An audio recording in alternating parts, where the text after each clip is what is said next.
Do you think, as a parent, that play is part of your child's growth and development, or is it a no-no for you?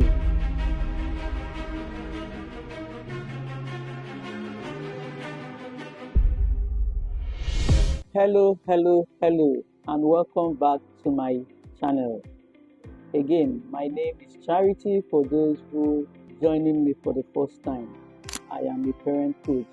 Thank you for all of you who have listened to me in time past, liked my posts, commented, shared, engaged, and subscribed. May the good Lord bless you in Jesus' name. And for those who are just joining, please click on the notification button so that you will get notifications anytime I am online. Alright, let's look at a very crucial matter this time. Very crucial and very deep. And what is this? The place of play, P-L-A-Y, in the life and development of a child. The place of play in the life and development of a child. I've heard parents say, this child plays too much. I don't want my child to play, and all of that. I used to be in this category of women who will lock their children, indoor, stopping them from playing. That's a no-no. You don't stop a child from playing, because play is part of a child.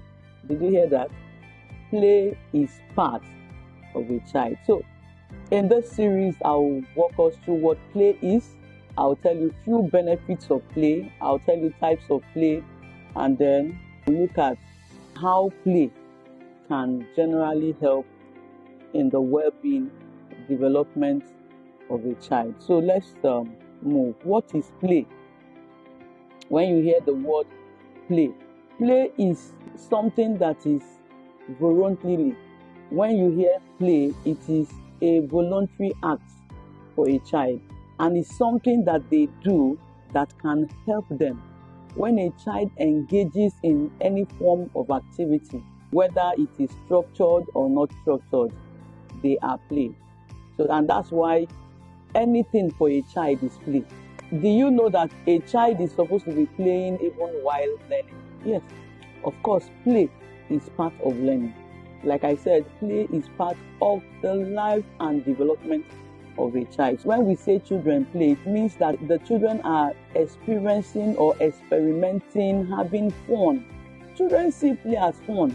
It is adult, because we are not wired to play, that sees play as something that is weird. No. Play is part of life. It is a part of the life and development of a child. So let's look at the types of play that we have. We have what we call free play. It is not structured. It is spontaneous. This kind of play is driven by curiosity. Maybe a child sees something.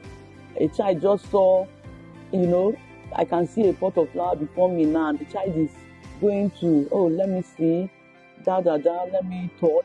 That's play. And then what that is doing is, it is sparking more curiosity in our children. We have free kind of play. Then we have what we call the structured play. The structured play, an organized activity. This kind of play sometimes we see in school, where there is an organized activities with rules and regulations and all of that. This kind of play can be categorized under board games, maybe ludos, puzzles, and all of that. Then we have what we call creative play. Creative play now involves things like, you see some children drawing. I was in a counseling section last week, and while I was counseling this child, he was busy drawing. That's play, creative play. The child expressing himself, through drawing. And at the end of the day, when I know that, and I asked him what he drew, he was able to make sense. He told me what he drew. So let's quickly look at the benefit of play to our children. The benefit of play to our children. The first benefit I want us to look at is cognitive development. Our children, when they play, it helps and enhances their problem-solving skill. Their problem-solving skill is built and developed. Then their critical thinking skill too Because when a child play, oh, so how do I solve this? How do I, okay, for instance, when we have two children playing Ludo or playing what we call Ayu, you see, so it's a problem that is before them. So I want to know how to tackle it. I remember the first time I played that Ayu game with my husband. He won me like 5 times before I understood the nitty-gritty of that game. My husband is so, before he even take his seat, he will pause for a while, do that mental work, and then before he start playing, I'm not that way, I'll just pick anywhere but and at the end of the day, he will win. And so until we even played for like 5 times before I noticed that, I had to think critically before I engage. So what play can do for your children is their cognitive development. One, critical thinking skill is being built and developed. Their problem-solving skill is also built and developed. And their learning skill too is also built and developed. Number 2 is their social skill. You see, we see a lot of parents come to us, my child don't know how to interact with others. That's because that child don't play. A child who play will have, it will develop that child's social skill. The child will know how to interact with others, because in play, yes, even if I know that some plays can be just yourself, but when you play with others, and then when you play too, it fosters communication. For younger children, for parents who have toddlers here, allow your child to play. I've seen people come to us to say, my child is not talking at school, my child, and then when you ask that this child, the only interaction this child has is with either a laptop or a tablet or a phone. No, let the child play. Let the child play. Another thing under social skill is that it will enhance their empathy level. Because of course, when I will still use the example of playing Ayo with my husband, by the time he won me 5 times and saw that I wasn't happy, he was empathetic and said, okay, baby, let's play again. This one you will win. And you know what? I won. Empathy. This woman that have won first, second, third, fourth, 5th time. Let me just allow this woman to go. So it will help to foster their empathetic skill. All right, so the third one is emotional intelligence.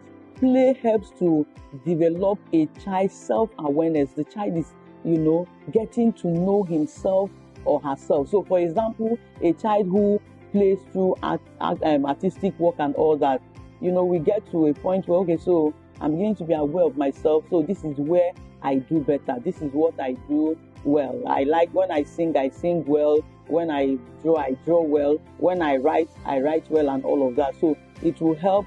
And then it will also help them in self-regulation. A lot of adults do not have self-regulation. We yell and scream and shout and beat at any given point. But when our children play, it helps them, to build and, be able to regulate themselves. Then it also helps with emotional resilience. Yes, so that child, has, is able to control his emotions per time. Number 4 is physical development.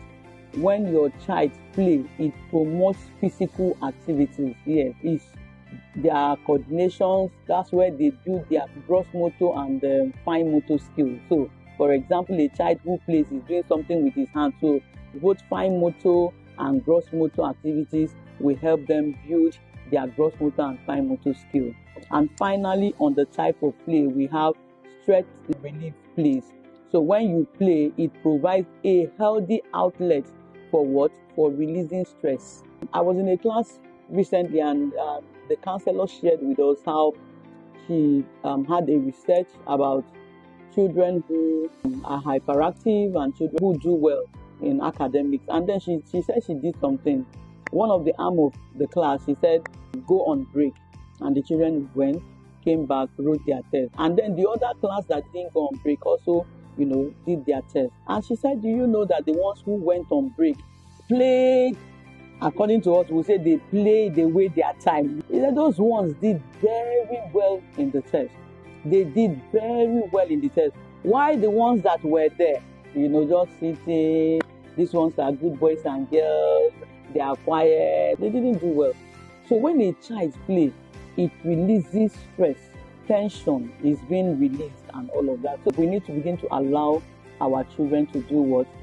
To play. So these are, the benefits of play to our children.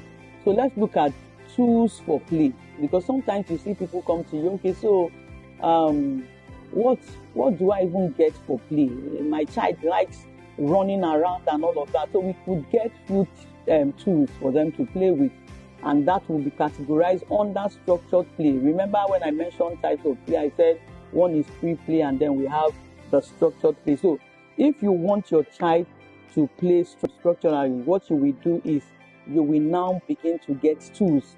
One of the tools you can get is art supplies. Under art supplies, we have crayon, marker, pen, colored pencil, glue, scissors, and all of that. So this child is able to sit and, draw, paint, and all of that. Then building materials like logos, like blocks, wooden blocks, cardboard boards, and all of that. So you just go and get, your logos out there in the shop. Then we have dramatic play props. You can get them costumes, you can get hats, you can get dolls, you can get plate kitchen, you can get play food and all of that. So for a child who wants to act, you see our children say, hey, let's play mommy and daddy, let's play brother and sister and all of that. So you could get all of this. Then you can also get music and movement tools like the drums, the music players, the dance mat, balloons, ribbons, and all of that. Then we have what we call outdoor play equipment. You could get balls. Our children want to play. They want to play. You stop shouting and you play too much and all of that. They want to play. You get them balls, you get them bubbles, you get chalk. I entered into a house one day. Hey God. And I saw how a 3-year-old child has designed the whole wall. I'm telling you. From the sitting room, the first sitting room where I came in, the visitors sitting room, waiting room, to the main sitting room, this child has decorated everywhere with chalk. Anything he sees, whether it's a marker. When I just came in, the mother said, don't mind this house. So this, my 3-year-old has used paint to design everywhere. I said, get him a board. I said, do you have a board here? She said, no. I said, that's why he's using your wall as board. That's why he's using the wall as board. What will it cost you? Go out. We have smaller boards. You can still get a board of 4,000. You can even still get a board of 2,000. Get board, get chalks, get markers and all of that, and bring them to the house and see if this child will paint the wall. And so for that, they said they have painted the house severally. When you paint, he will come back. I said he will keep painting. But when he has his board placed in a corner, maybe like a library, a corner where he can just go and, I'm telling you, he won't come to your sitting room and do all of that painting. You can get slides, you can get swimming pools, you can get swings and all of that, Then we also have sensory play materials like Play-Doh. Yeah, when growing up, I know Play-Doh, but because we're not used to play, we rarely played with those things. So you could get Play-Doh. Your children can play on sand. I was in a program yesterday and the woman of God said something. She said, when you are building, young people who are going into building now, when you are building your own houses and all of that, leave sand area. Sand area, very key. And so I came back to her and I told my husband, I said, no, we must do sand area in this house. She said, it's a way of connecting with nature, connecting with the earth. Everywhere is tied, padded, and all of that. No. Sand, water, rice, pasta, sensory balls, textures, toys, and all of that. Then we can also have what we call imaginative play tools, like the cardboard boards, like the blankets, the chairs, the pillows, the tables, your dress-up areas and all of that. Where the children imagine, okay, so I want to cook now, and this is my sitting room. Okay, that kind of play. So this is my sitting room. This is the dining. They want to see all of those. And thank God for technology. We have all of those, available at the tip of our hands. I went into the market one day and I saw a lot. So my children can also play and say, okay, this is kitchen, and they are seeing real objects, not just entering into my kitchen to go. They can do their own. So this is bedroom, this is sitting room. All of those items are available. Then you could get board games, like I said, and puzzles, ludos, anything. We have a lot of Ayo, we have a lot of them. What's this one now? A lot of cards and all of that.